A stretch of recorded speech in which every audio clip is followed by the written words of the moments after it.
हाय दोस्तों, कैसे हैं आप सभी। मैं डॉक्टर आनंद व्यास फिर से अपने यूट्यूब चैनल पर आप सभी का स्वागत कर रहा हूं और आशा कर रहा हूं सभी ठीक है, मस्त हैं और पढ़ाई की जोरों शोरों से तैयारी में लगे हुए हैं। मैनेजमेंट ऑफ मैन्युफैक्चरिंग सिस्टम का अपना सब्जेक्ट चल रहा है, अंतिम प्रहार की सीरीज चल रही है। थर्ड मोस्ट इंपॉर्टेंट क्वेश्चन पे मैं आ गया हूँ, जल्दी से देख लेते हैं। ये क्वेश्चन बड़ा सा लंबा है, थोड़ा सा घुमा फिरा के बार बार एग्जाम में आया हुआ क्वेश्चन है।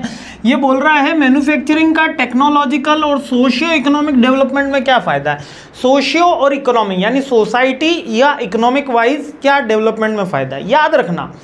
एक इसमें बहुत जनरल और एक अच्छा कोट आपको बताता हूँ। जो व्यक्ति या जो राष्ट्र, यहाँ पर मैं राष्ट्र के संबोधित करता हूँ, जो राष्ट्र जितना ताकतवर होगा, जो राष्ट्र जितना संपन्न होगा, वहाँ पर समानता, वहाँ पर नैतिकता, वहाँ पर आज़ादी उतने ही ज़्यादा चरम पर होगी। मैं फिर रिपीट करता हूँ, जो राष्ट्र जितना ज़्यादा संपन्न होता है, जितना ज़्यादा शक्तिशाली होता है, जितना ज़्यादा प्रभुत्ववान होता है, उस राष्ट्र में उतनी ही ज़्यादा आज़ादी होती है अपना जीवन जीने के लिए। जब भी हम गरीबी में जाएंगे, जब भी, तो आपको वहाँ पे संकीर्ण विचारधारा बहुत देखने को मिलेगी। संकीर्ण विचारधारा का ये मतलब नहीं कि हम हमारे ट्रेडिशन फॉलो नहीं कर रहे। संकीर्ण विचारधारा का ये बिल्कुल मतलब नहीं है ना, कि मतलब आप आज़ादी का मतलब ये समझ लो कि हम हमारे ट्रेडिशन फॉलो ना करें या संकीर्ण विचारधारा में ज़्यादा फॉलो करें ना। संकीर्ण विचारधारा में जैसे कि छुआछूत हो गई, पर्दा प्रथा हो गई, बाल विवाह हो गई, ये इस चीज़ों को बुरा माना जाएगा और लड़कियों के काम करने को बुरा माना जाएगा। लेकिन जब आज़ादी की बात करी जाएगी तो हमेशा वही आज़ादी की बात, और वहाँ पे ज़्यादा आज़ादी महसूस होगी जो राष्ट्र ज़्यादा संपन्न होगा।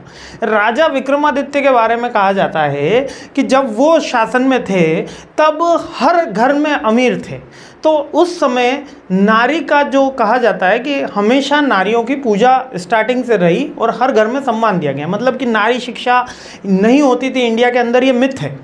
ठीक है, ये मिथ है कि ऐसा कोई भेदभाव रखा गया था कि नारी शिक्षा नहीं कराई जाएगी या उनको हमने अधिकार से कहीं पे वंचित रखा। इवन उनको प्रथम पूज्य माना जाता था। ठीक है, तो क्या याद रखना है कि सोसाइटी का वेलफेयर कब होगा, जब इकोनॉमिक वेलफेयर आएगा। तो इकोनॉमिक वेलफेयर के थ्रू सोसाइटी का वेलफेयर होता ही है, ये बात हमेशा आप मान के चलें।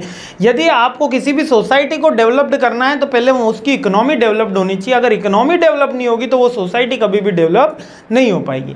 तो मैन्युफैक्चरिंग सिस्टम क्या करता है, आपको पता ही है। जॉब वाला पैसा कम बनाएगा, बिजनेसमैन थोड़ा ज़्यादा बनाएगा, और उससे ज़्यादा पैसा कौन बनाता है, जो मैन्युफैक्चर करता है। सबसे ज़्यादा पैसा कंपनीज बनाती है। प्रॉफिट की बात कर रहा हूँ मैं, नंबर ऑफ अमाउंट की बात नहीं कर रहा है। जैसे कि जॉब वाला 30, 40, 50 हज़ार कमाएगा, बिजनेस वाला लाख, 1.5 लाख कमाएगा, तो मैन्युफैक्चरिंग वाला 1 करोड़ 2 करोड़ में बात करेगा, वो उससे नीचे की बात नहीं करेगा, है ना। उसका प्रॉफिट मार्जिन भी ज़्यादा होगा।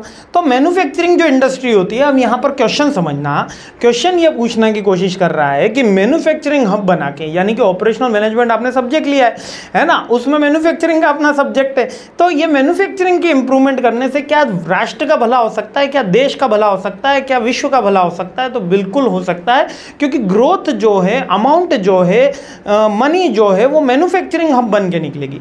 अमेरिका इसलिए पावरफुल नहीं है कि वो पावरफुल प्लेसेस लोग वहाँ पर हैं या वहाँ पर कुछ इस तरीके का कोई सोने की ज़्यादा बड़ी खदानें हैं, ऐसा कुछ भी नहीं। वो इसलिए पावरफुल है क्योंकि वो वर्ल्ड का मैन्युफैक्चरिंग हब है। सबसे ज़्यादा प्रोडक्शन कैपेसिटी आज हमारे अमेरिका के पास है, हमारा तो नहीं है लेकिन अमेरिका के पास है। चीन जो है वो सेकेंड नंबर पे है। ठीक है, अगर आप इसको ऐसे माने तो जितने भी संप्रभुत्व लोग बैठेंगे वो कहाँ से बैठेंगे, अमेरिका से आ रहे हैं। क्यों, और सोशियो इकोनॉमिक डेवलपमेंट की बात कर रहे हैं, जो विश्व शांति की बात कर रहा है, अमेरिका कर रहा है। हाँ, ये बात है कि गन सबसे ज़्यादा वही बेचता है। ठीक है, तो डेवलपमेंट की बात हो रही है। जब वुमेन एम्पावरमेंट की बात आई थी वो भी अमेरिका से शुरू हुई। इंडिया में तो था ही, इसलिए हमको एम्पावर्ड करने की ज़रूरत नहीं थी। लेकिन जब वुमेन एम्पावरमेंट की बात आई कि तो उनको भी एज ए लेबर काम करवाना चाहिए, एज ए हमको फैक्ट्री में रखना चाहिए। क्यों, क्योंकि उनको सस्ती लेबर चाहिए थी, और वहाँ पर एक एम्पावरमेंट आया जिससे सोशो इकोनॉमिक डेवलपमेंट हुआ। ठीक है, तो manufacturing is a prime role होता है किसी भी देश को बनाने में। जितना उस देश का एक्सपोर्ट बढ़ेगा उतना उस देश की तरक्की होगी। और एक्सपोर्ट कब बढ़ेगा, जब वो खुद बनाएंगे, ना कि हम लाके बेचेंगे। ठीक है, बिजनेसमैन कभी भी ज़्यादा पैसा नहीं बना पाएगा एज अ कंपनी ओनर। ठीक है, तो manufacturing is a process to converting raw material into finish goods. ठीक है, इससे टेक्नोलॉजी भी डेवलप्ड होती है, आवश्यकता या आविष्कार की जननी है। तो अगर किसी मैन्युफैक्चरर को कोई प्रोसेस करनी होगी, वो अमाउंट देने को रेडी है, तो उसका काम भी होगा, तो नई टेक्नोलॉजी भी बनेगी। रिसर्च एंड डेवलपमेंट पे भी तो मैन्युफैक्चरर ही यूज़ करते हैं, मैन्युफैक्चरर ही बताते हैं कि कौन सा नया प्रोडक्ट आने वाला है, कौन सा नया मोबाइल आने वाला है।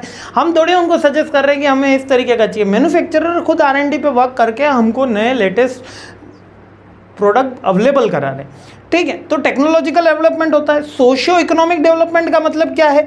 सोसाइटी वेलफेयर भी होता है और इकोनॉमिक वेलफेयर भी होता है। इकोनॉमिक वेलफेयर यानी कि जॉब अपॉर्चुनिटी बनती है, इनकम जनरेशन होता है, अनएम्प्लॉयमेंट दूर होता है, ग्रोथ होती है, मार्केट में न्यू प्रोडक्ट अवेलेबिलिटी आती है, लेस प्राइस में अवेलेबिलिटी आती है। हम जो बनाएंगे वो हमारे लोगों को कम प्राइस में होगा। अगर मैं बाहर से खरीद के बेचूंगा तो मेरे को मेरा प्रॉफिट लेना होगा, और जिसने बनाया है उसकी कॉस्ट तो होगी, तो वो प्रोडक्ट ज़्यादा में आएगा। ठीक है, इसके कुछ 5 पॉइंट्स हैं, ये अच्छे से याद कर लेते हैं अपन। देखो, मैन्युफैक्चरिंग क्या क्या करती है, एक कंपनी क्या क्या करती है? सबसे पहले जॉब क्रिएट करती है, जॉब से सैलरी मिलेगी, सैलरी से इनकम आ जाएगी। ठीक है, डाइवर्स करती है इकोनॉमिक ग्रोथ को, यानी कि इकोनॉमिक ग्रोथ का ड्राइव करती है, ड्राइव लिखा है, सॉरी, हाँ, ड्राइव करती है इकोनॉमिक ग्रोथ को, यानी कि इकोनॉमिक ग्रोथ की जो चलाने वाली चीज़ है वो हमारी मैन्युफैक्चरिंग यूनिट है। आज मोदी साहब इतने सारे मेक इन इंडिया के कॉन्सेप्ट ला रहे हैं, हर चीज़ मेक इन इंडिया के कॉन्सेप्ट में ला रहे हैं। क्यों ला रहे हैं? इसलिए ला रहे हैं क्योंकि उन्हें पता है कि देश को आगे बढ़ाना है तो मैन्युफैक्चरर यानी निर्माता को ही आगे बढ़ाना होगा। जब वो आगे बढ़ेंगे तो जॉब अपॉर्चुनिटी आएगी, सोशल इकोनॉमिक ग्रोथ आएगी, ईच एंड एवरीथिंग खुद के खुद आ जाएगा। इससे लिविंग ऑफ स्टैंडर्ड भी इंप्रूव होगा। लिविंग ऑफ स्टैंडर्ड कैसे इंप्रूव होता है? जब हमको लो कॉस्ट पे प्रोडक्ट मिल जाएगा तो हम और ज़्यादा चीज़ खरीद पाएंगे। जब ज़्यादा चीज़ खरीद पाएंगे तो हमारे लिविंग ऑफ स्टैंडर्ड इंप्रूव्ड होगा, और इससे गरीबी तो दूर होगी। अगर हमको रोजगार मिल रहा है तो गरीबी अपने आप दूर होगी, इनकम बढ़ेगी, गरीबी अपने आप दूर होगी, और इनइक्वालिटी भी कम होगी। क्योंकि अगर जितने ज़्यादा प्रोडक्शन हाउस खुलेंगे उतनी ज़्यादा जॉब एम्प्लॉयमेंट, सारी की सारी चीज़ें शुरू होगी। आई होप ये सारे पॉइंट्स आपको क्लियर हो गए हैं, कहीं कोई डाउट, कहीं कोई इशू नहीं है। आगे बढ़ते हैं और नेक्स्ट क्वेश्चन पे हमला बोलते हैं। जय हिंद।